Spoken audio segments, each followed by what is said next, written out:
I canceled my girlfriend's stay at a luxury resort that I paid for after she used my tickets to go with her friends instead of me.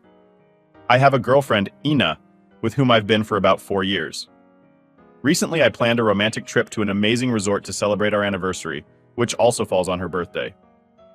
I paid for everything: plane tickets, accommodation, and even some special activities at the location. This year, I was planning to propose to her. I was super excited and told enough about the details of the trip a few weeks in advance, and she seemed very enthusiastic as well. However, a few days before the trip, she started acting strangely and a bit distant. I asked if everything was okay, and she assured me it was. On the day we were supposed to travel, I asked if she preferred to meet at her place if I should pick her up, if she preferred to meet at the airport or something else, but I got no response. I tried calling her multiple times, but nothing. I even asked her relatives if she had mentioned anything to them, but again, nothing. I was anxious, wondering what had happened, and even considered going to the police to report a disappearance. Imagine my surprise when a few hours later I saw photos on social media of Anna at the resort, but she wasn't alone. She was with a friend and 4 guys I didn't know. I was in shock. I called her immediately, but she didn't answer. I sent messages asking what was going on, and she only replied at the end of the day saying she was sorry, but needed this time with her friends to de-stress and that we could reschedule our trip. I asked her what the hell she was talking about and who those guys in the photos were. She said I was overreacting and that they were just friends she met at the resort. The situation was already absurd. But now, not only had she tricked me and gone to the resort I paid for, but she was also celebrating with guys I didn't know in the room I paid for doing. Who knows what? I asked her why she went without me. She said honestly I wasn't fun. According to her, she loved me as a person and really liked me. But for her birthday in such a special place, she wanted to do whatever she wanted and be free. And if I were there, I would ruin that. I told her that. Of course I wouldn't do that. I literally paid for her tickets so we could go there and do all sorts of things together. I took the only vacation I have in the year for this, spent money I saved for months and offered her a special experience, and she used it as an opportunity for a trip with her friends. She then said she couldn't stand my nagging throughout the trip, so she would block me and only unblock me when the stay was over, and that I shouldn't try to contact her until then, justifiably. I was furious. I had spent a fortune and planned everything thinking of the 2 of us, and she used it as an opportunity for a trip with her friends. Without thinking twice, I canceled the rest of the stay at the resort and all the activities I had booked. Unfortunately, I lost a small part of the money since she had already stayed there for the day, but I managed to recover most of it. When she found out, she called me furious, saying I was petty and that I ruined her and her friend's vacation, that I was a monster and that she didn't want anything to do with me anymore. However, when she discovered that I had also canceled the plane tickets and she couldn't return home, her tone changed completely. She started messaging me again, apologizing and saying she might have overreacted and shouldn't have done what she did. She began asking me to restore the tickets and wait for her to come home so we could talk. I said no, I didn't want to annoy her with my nagging. Then I blocked her. I feel betrayed and very confused about how to deal with this. From what I know, she is still there and will ask her parents for money to buy another ticket. But I don't know if they will give it to her, as I told them what happened, and they are also upset with her. Update 1. When I thought the storm had passed, it swung back around with even more force. So, this morning, just as I was finally feeling a bit more grounded and considering getting back into my normal routine, there was a knock. Not just a light tap, but a solid, determined knock. It was Ina. Yes, Ina, standing right there at my doorstep looking like a mix of nervous and hopeful, maybe even a bit desperate. I could barely process my emotions at seeing her there. Surprise, anger, curiosity, a weird sense of déjà vu. It was all swirling inside me. Despite everything, I opened the door. I mean, you have to, right? You have to at least find out why. Ina was tearful, and she wasted no time launching into this heartfelt apology. She looked pretty rough, which part of me felt like she deserved. She talked about how she realized she had messed up big time, how she'd taken everything we had for granted, and how being stranded without a way back was a wake-up call. She went on about the friends who had quickly distanced themselves once the luxury dried up, how they blamed her for ruining what was supposed to be their epic getaway. Her parents, she said, were disappointed beyond words, and the whole experience made her reevaluate what was important in her life. And according to her, that was me, our relationship. Listening to Ina spill her guts, seeing her so vulnerable, I won't lie, it stirred up a lot of old feelings. There was a part of me that just wanted to put it all behind us, to forgive and forget. But there was also this louder voice reminding me of the betrayal, the disappointment, and the sheer audacity of her actions. She suggested couples therapy, promised transparency, swore it was a one-time mistake that would never happen again. She was pulling all the stops, and it was a lot to take in. After Inna left, I closed the door and just stood there for what felt like ages. My house suddenly felt a lot smaller, or maybe it was just the weight of everything making it feel cramped. The idea of trying to patch things up was tempting.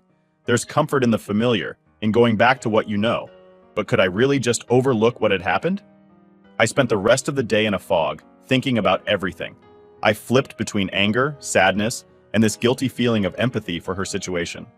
I talked to a couple of close friends, laid it all out, and they were as shocked as I was, but offered some solid advice. They reminded me of the need to protect my own heart and mental health above all. Moving forward, maybe? As of now, I haven't made any decisions. Inna's staying at her parents' place, trying to give me space to think, which I appreciate, but the ball's in my court now. I'm considering all options. Maybe a meeting in a neutral place to talk things through could be a start, or perhaps it's best to just move on, turn the page for good. Update 2. After I last wrote, my emotions were all over the place, but the worst part was the sinking feeling of betrayal that just wouldn't let up. Inna and I had met up, hoping maybe there was a way to salvage something, maybe some closure or understanding from the whole mess. Honestly, part of me was clinging to the memories of better days, hoping against all odds that there was some misunderstanding.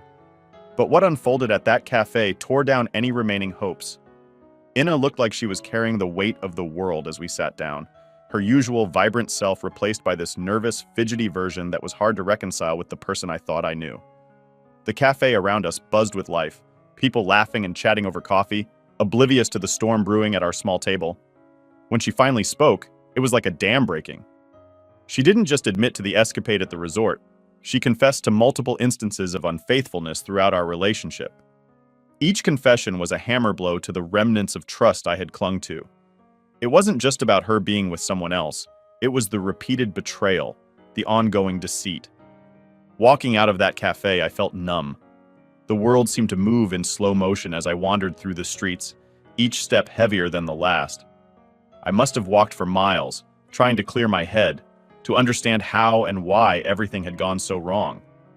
The images of our past, the plans we had made, all seemed tainted now, colored by the lies that had woven their way through our history.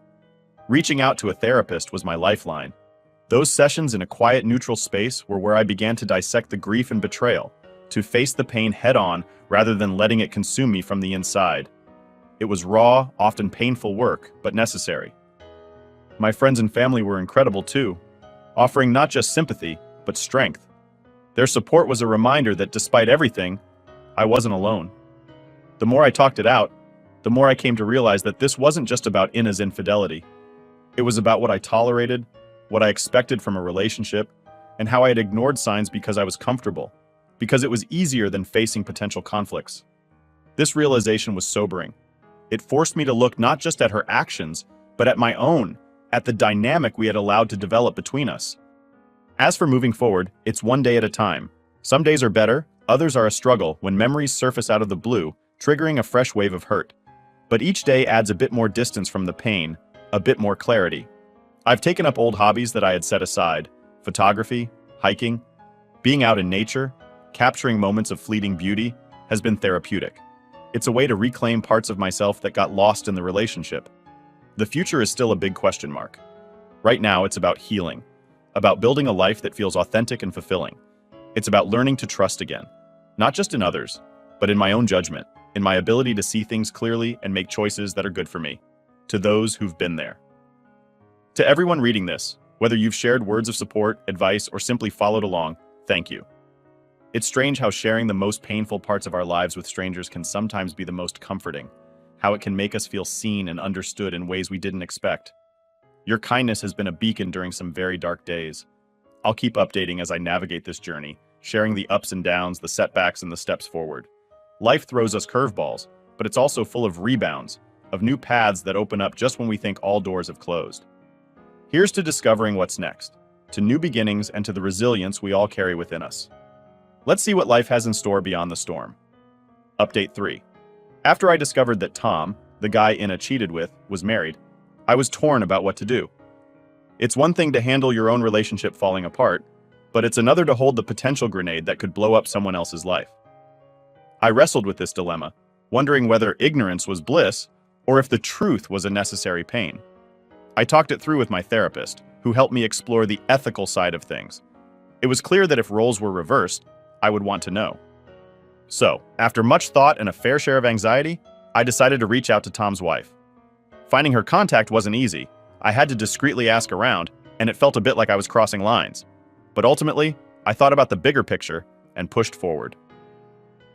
The meeting with Tom's wife was as nerve-wracking as you'd expect. We met at a quiet corner of a local cafe, a place where we could talk without too much interruption. Initially, there was a chill in the air, a mix of her suspicion and my anxiety. When I finally laid everything out, the look of shock on her face was something I won't easily forget. It was a mirror of my own when I first found out about Inna. She listened, mostly quiet, with a storm brewing in her eyes. I shared the details, the timeline, and even showed her some messages as proof. Because let's face it, this kind of news isn't easily digested without some solid evidence. The conversation was tough, filled with pauses heavy enough to drown in. By the end, she was visibly shaken, but there was also a resolve there, a steely sort of strength that appeared as she started to process the reality of her situation. After our meeting, the fallout was immediate and intense. Tom's wife confronted him, and from what she later told me, it was both explosive and revelatory. They were thrust into their own whirlwind of decision-making and emotional upheaval. She thanked me for coming forward, saying that while it was devastating, it was better to confront the harsh truth than to live in deceit. For me, telling her had unexpected consequences on my own healing process. There was a sense of closure, a feeling of doing the right thing, however hard it was. It didn't make the betrayal hurt any less, but it gave me a sense of agency, of taking action rather than being a passive victim in the narrative of my own life. As for my own path forward, it's still being paved one day at a time. The world didn't stop turning, and life didn't pause to let me catch up. I had to keep moving. I found solace in returning to my hobbies, particularly photography. There's something about capturing life through a lens that helps put things in perspective. It's like you're framing the world, focusing on what you choose to see, and blurring out the rest. I've also leaned heavily on my circle of friends and family, whose support has been unwavering and invaluable. Their perspectives, advice, and sometimes just their presence have helped me navigate through the darker moments. The road ahead is uncertain. There are good days and bad ones. Sometimes the betrayal feels like a shadow that trails just behind me, and other days, it's a distant memory. I'm learning to accept that healing isn't linear, and that's okay. Thank you to everyone who's been following this saga. Your words, your shared stories of similar experiences, and your encouragement have been more helpful than I can express. I'll continue to share updates as I navigate through this. Here's to moving forward, to healing, and to finding peace in the chaos of life. Here's to new beginnings, however they may come. Update 4. After sharing the initial shock and hurt with Sarah, Tom's wife, our casual conversations slowly morphed into regular check-ins. These weren't just your run-of-the-mill venting sessions. They started to take on a life of their own, turning into brainstorming meetups about how we could both get some form of justice, or as it slipped into, revenge. What started almost as a dark joke between two scorned partners began to take a more serious and, frankly, a bit of a sinister tone. Sarah was the mastermind behind the initial idea of hitting Tom where it would hurt the most, his wallet. As she outlined her plan to quit her job to spike the alimony she'd potentially receive, I could see the fire in her eyes. She was out for blood. Part of me was drawn into that energy. It felt like finally doing something proactive about the mess we were both thrown into. But there was also this nagging feeling in the back of my mind about whether this was really the right move. She laid out the entire strategy during one of our lengthy chats at a local diner that's become our go-to for these clandestine meetings.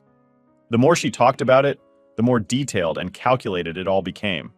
She had thought of everything, the timing, the potential legal hurdles, and even the social fallout she might face. It was like watching a general map out a battle plan. As these plans crystallized, I found myself being pulled deeper into the scheming. Initially, I was just a sounding board, offering a bit of advice here and there, mostly trying to inject some caution into the mix. But as time went on, I became more involved, helping to think through potential outcomes, discussing legal angles, and even playing devil's advocate to ensure Sarah had thought through all the angles. This involvement made me start to question my own motivations. Was I really helping Sarah, or was I using this plan as a way to channel my own anger and hurt? Was I looking for vicarious satisfaction in Tom's downfall, because I hadn't fully dealt with my own feelings about Ina's betrayal? As the plan moved forward, my doubts grew. There's something about plotting revenge that starts to eat at you, making you question your own moral compass. I began to reflect on the potential consequences, not just for Tom, but for Sarah, myself, and even innocent bystanders like family members and friends who might be caught in the crossfire. I found myself lying awake at night wrestling with the ethics of our actions. Was it just to seek retribution in this way? Could this spiral out of control and lead to more hurt? What was the endgame here? Justice or just plain revenge? Realizing that I might be in over my head, I sought more professional advice. I talked extensively with my therapist about the situation, unpacking not just the plan with Sarah, but my entire journey since discovering Ina's betrayal. These sessions were eye-opening, helping me to see how my desire for justice might actually be clouding my judgment. I also consulted a legal friend informally, trying to get a sense of the legal ramifications of what we were considering. The advice was sobering. Messing with someone's life like this could have serious legal consequences and could backfire in ways we hadn't considered. Now, here I am, at a crossroads, trying to decide how, or if, I should continue down this path with Sarah. The plan is in motion, but not irreversible. I find myself torn between supporting a friend in her quest for what she sees as justice and stepping back from a situation that might not be as black and white as it seems. Reflecting on the journey to everyone who's been reading these updates, your support and insights have been invaluable. This journey has taken turns I never expected, pushing me to question not just the actions of those who hurt me, but also my own responses and choices. As I navigate these murky waters, I'm reminded of the complexity of human emotions and relationships, and the often blurry line between right and wrong. I'll keep you posted on where this path leads, hopefully to a resolution that brings peace rather than more turmoil. Here's to finding clarity in the chaos and making choices we can live with. Update 5. Amidst all the chaos and the drama of the past months, something unexpected happened. I met someone new. Let's call her Ellie. So, Ellie and I met under pretty whimsical circumstances at a local bookstore. You know, one of those movie-like moments where you both reach for the same book and your hands touch. It's funny how life throws you these little moments of serendipity right when you least expect them. We ended up grabbing coffee together right then and there, chatting over our favorite authors and genres, and finding that our connection wasn't just about books. These past few weeks with Ellie have been a breath of fresh air. After everything that went down with Ina, diving back into the dating world felt daunting. But Ellie's presence has been soothing, like finding calm waters after a stormy sea. We've taken things slow, really getting to know each other, sharing bits and pieces of our lives, our dreams, our past heartaches. She's been incredibly understanding about all the drama that's unfolded with Ina, which has made opening up to her easier than I expected. On the flip side, there's the ongoing saga with Ina. Her life seems to have taken a nosedive since everything blew up. Her parents deciding to kick her out was a shock to everyone. They've always been supportive of her, almost to a fault, some might say. But I guess everyone has their breaking point. They felt that Ina needed a serious wake-up call, and apparently this was it. From what I've heard through mutual friends, she's been struggling to adjust to her new reality. Financially, she's in hot water, having been cut off from the comfort and security of her parents' support. Emotionally, it sounds like she's a mess, trying to grapple with the consequences of her actions. While there's a part of me that feels vindicated seeing her finally face some repercussions, there's also this weird undercurrent of sympathy. It's hard to watch someone you once loved fall apart no matter what they did. Navigating these mixed emotions hasn't been easy. I find myself reflecting a lot these days, on how far I've come, on the lessons learned, and on how I can use these experiences to grow. It's been a process of acknowledging the hurt and betrayal, while also trying not to become bitter. Therapy has been a godsend through all of this. It's given me a space to unpack all these complex feelings without judgment. It's taught me a lot about empathy and forgiveness, not just forgiving others, but forgiving myself too. It's easy to beat yourself up, to wonder how you didn't see the signs or what you could have done differently. But I'm learning to let go of those thoughts, to accept that sometimes things just happen the way they do, without it necessarily being anyone's fault. Looking forward, I'm excited to see where things go with Ellie. We're planning a small trip together next month. A little getaway to a cabin by the lake where we can just relax, enjoy each other's company, and build on this new relationship. It's nice to have something to look forward to. A reminder that there's still joy to be found after heartache. And as for the blog and sharing this journey with all of you, your support has been incredible. Reading your comments and advice not only helps me feel less alone, but often gives me new insights into my own feelings and situations. It's comforting to know that no matter what life throws at me, there's a community here that understands and supports me. So here's to moving forward, to new chapters and new relationships. Here's to learning from the past and using it to create a better future. I'll keep updating as things progress, sharing the highs and hopefully fewer lows. Thanks for being a part of my journey. Here's to finding happiness, in whatever form it may come. Cheers to life's unexpected twists and turns, and to navigating them with grace and resilience. Update 6. Ellie and I had been growing closer by the day, and our relationship felt like it was on fast forward in the best possible way. We were connecting on all levels, and life seemed to be rewarding us with pure, unadulterated happiness after a stormy period. Then, the baby news hit us like a ton of bricks, in that startling, exhilarating way that changes everything you thought you knew about your future in an instant. We found out Ellie was pregnant on a lazy Sunday morning. It was completely unplanned and unexpected. We were both in our pajamas, just enjoying a slow start to the day when she mentioned she'd been feeling off. Half-jokingly, I suggested getting a pregnancy test. When she agreed, I thought we were just indulging a whim. But when that test showed a positive, our casual morning turned into one of the most memorable days of our lives. After the initial shock and excitement of the pregnancy settled a bit, I started thinking about how I wanted to make things even more official with Ellie.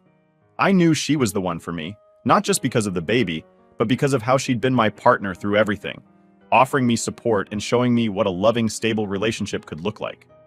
I wanted the proposal to be special, but also intimate, something that would reflect the simplicity and depth of our bond. So I planned a quiet evening at home. I cooked her favorite meal, spaghetti carbonara, set up candles all around our living room, and put on the playlist that had all our favorite songs. It was just us, in our little bubble, and it felt perfect. When I proposed, Ellie's reaction was everything I had hoped for and more. She was genuinely surprised, and her immediate tears and laughter were a mix that perfectly encapsulated the moment. Joyful, emotional, real. It felt like we were the only two people in the world at that moment. And when she said yes, it was the happiest I had felt in a long time. This whole journey, from the depths of despair with Inna to finding something so real with Ellie, has been surreal. If you had told me a year ago that this is where I'd be today, I wouldn't have believed it. It's funny how life works out sometimes. It throws you these curveballs, and somehow they lead you exactly where you're meant to be. Meeting Ellie, and now expecting a child with her, has taught me so much about the unpredictability of life and the resilience of the human spirit. It's shown me that no matter how broken things seem, there's always a path forward, a path that can lead to unexpected, incredible places. Now, as Ellie and I prepare for our wedding and the arrival of our baby, I'm filled with a mix of excitement and nervous anticipation. We're diving into all things wedding planning and baby prep. It's a lot, but it's the kind of busy I've come to cherish because it's building towards the life I've always hoped for. We're looking at venues for a small wedding, something outdoors, maybe in a garden or by the beach. We want it to be a celebration of love, not just our love, but the love of all our friends and family who've supported us along the way. As for the baby, our weekends are now filled with browsing baby stores, reading parenting books, and daydreaming about the future. To everyone reading this, your support has been a cornerstone through my ups and downs. Sharing this journey with you has been incredibly therapeutic and rewarding. The comments, the shared stories, and even just knowing you're out there reading this means more than I can express. Here's to the future, a future filled with love, laughter, and the little footsteps of our newest edition. I can't wait to share more updates as we embark on this incredible adventure. Life is full of surprises, and I'm so grateful for where this one has led me. Cheers to new beginnings and the beautiful unpredictability of life.